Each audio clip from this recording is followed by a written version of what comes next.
মহার্ঘ ভাতার সর্বশেষ খবর আজ কি বললেন শিক্ষা উপদেষ্টা। এছাড়াও মহার্ঘ ভাতার তৃতীয় মিটিং এবং মহার্ঘ ভাতা কবে থেকে দেওয়া হচ্ছে এ বিষয়ে চূড়ান্ত তারিখ নিয়ে আজকের এই ভিডিওটিতে আলোচনা করতেছি। বিস্তারিত আলোচনা করার আগে আপনাদের কাছে একটি ছোট্ট রিকোয়েস্ট করতেছি, এখন পর্যন্ত যারা আমাদের চ্যানেলের নতুন সদস্য রয়েছেন তারা অবশ্যই চ্যানেলটি সাবস্ক্রাইব করে পাশে থাকা বেল আইকনটি অল করে দিন। মহার্ঘ ভাতার সর্বশেষ খবর নিয়ে শিক্ষা উপদেষ্টার বক্তব্য।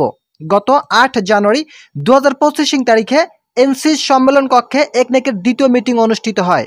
এই মিটিংয়ে শিক্ষা উপদেষ্টা ডক্টর আহিদুদ্দিন মাহমুদ উপস্থিত ছিলেন এবং একনেকের পরবর্তী সংবাদ সম্মেলনে শিক্ষা খাতে বিভিন্ন বিষয় নিয়ে বক্তব্য রাখেন।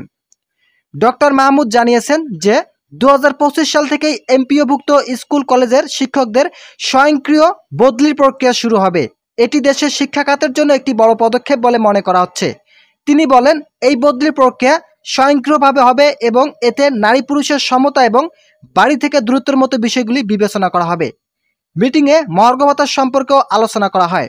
ডক্টর মাহমুদ স্পষ্ট করে বলেছেন যে মহার্ঘ ভাতা একটি দীর্ঘমেয়াদী প্রক্রিয়া, অর্থাৎ যত দ্রুত এটি কার্যকর করার কথা বলা হচ্ছে বাস্তবে তা সম্ভব নয়। তিনি বলেন, মহার্ঘ ভাতা নিয়ে দীর্ঘমেয়াদী পরিকল্পনা চলছে, এটি রাতারাতি কার্যকর করা যাবে না।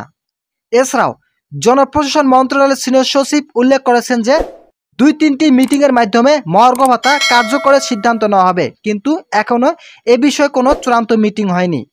15ই ডিসেম্বরের পরে মহার্ঘ ভাতা নিয়ে কোনো অগ্রগতি হয়নি। এছাড়াও ডক্টর মাহমুদ আরও উল্লেখ করেছেন যে মহার্ঘ ভাতা দেওয়া হবে, তবে এটি একটি লং টার্ম প্রসেস, তাই শিক্ষকদের এই বিষয়ে ধৈর্য ধারণ করা উচিত। মহার্ঘ ভাতা শিক্ষকদের আর্থিক নিরাপত্তা বৃদ্ধিতে গুরুত্বপূর্ণ ভূমিকা রাখবে। এটি কার্যকর করতে যেসব চ্যালেঞ্জ রয়েছে সেগুলি হলো, প্রথমে অর্থনৈতিক স্থিতিশীলতা, দেশের আর্থিক অবস্থা মহার্ঘ ভাতার কার্যকরে এটি বড় ভূমিকা রাখবে। দ্বিতীয়ত বলা রয়েছে বাজেট বরাদ্দ, মহার্ঘ ভাতা কার্যকরের জন্য পর্যাপ্ত বাজেট বরাদ্দ নিশ্চিত করা জরুরি।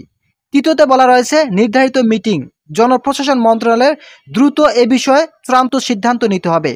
কবে দেওয়া হবে মহার্ঘ ভাতা?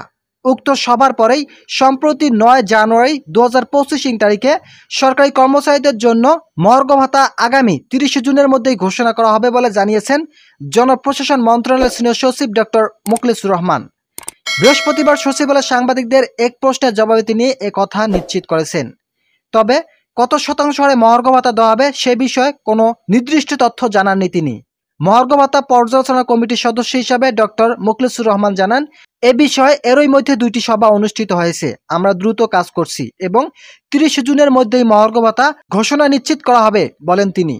পেনশনারদের অন্তর্ভুক্তি, এবার এই মহার্ঘ ভাতা পেনশনারদের জন্য প্রযোজ্য হবে বলে তিনি উল্লেখ করেন। তিনি আরও বলেন, মহার্ঘ ভাতা ইনক্রিমেন্টের সময় বেসিক বেতনের সঙ্গে যোগ হবে। প্রণোদনা অব্যাহত থাকার বিষয়ে তিনি বলেন, বর্তমান সরকারি কর্মচারীদের জন্য চালু থাকা 5% প্রণোদনা মহার্ঘ ভাতা ঘোষণার পরও অব্যাহত থাকবে কিনা এই বিষয়ে নির্দিষ্ট কোনো মন্তব্য করতে পারেননি ডক্টর মোখলেসুর রহমান। তিনি আরও বলেন, এটি অনুমান করে বলা ঠিক হবে না। অর্থ উপদেষ্টা এবং অর্থ সচিবের সঙ্গে কথা বলতে পারেন। পরবর্তীতে অর্থ উপদেষ্টা এবং অর্থ সচিবের সাথে কথা বলা হয়েছিল। তিনি বলেন, পূর্বের সরকারের দেওয়া 5% প্রণোদনা বাতিল হয়ে যাবেন।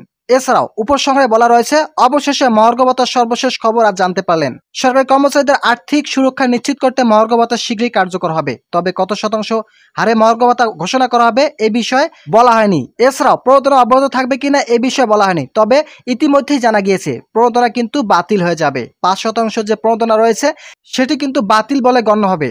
তো বন্ধুরা, আজকের ভিডিওটি এ পর্যন্ত। আশা করি এই ভিডিওটি থেকে অনেক উপকৃত হয়েছেন। যদি উপকৃত হয়ে থাকেন তাহলে অবশ্যই চ্যানেলটি সাবস্ক্রাইব করে পাশে থাকা বেল আইকনটি অল করে দিন।